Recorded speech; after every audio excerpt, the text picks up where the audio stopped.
Hey everybody, I'm Brittny, and for those of you who don't know me, I have 3 sons who have been diagnosed with autism. Do I have autism?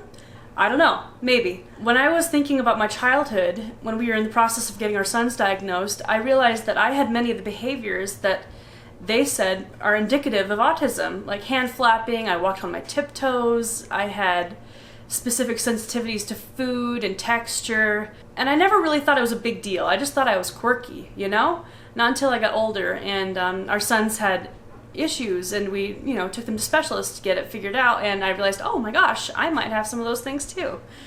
And so one of the aspects of autism that has always, kind of fascinated and puzzled me is there a genetic component? Do I have autism? Did I pass this autism down to my sons?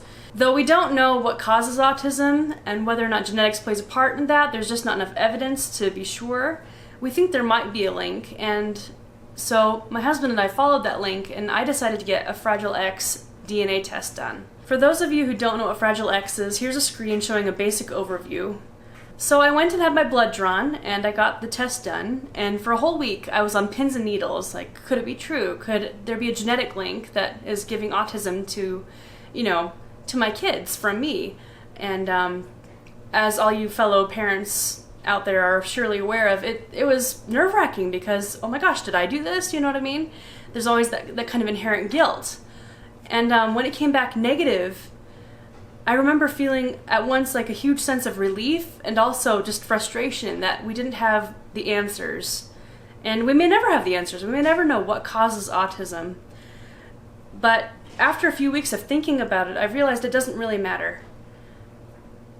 It doesn't matter if I have high-functioning autism or if I don't.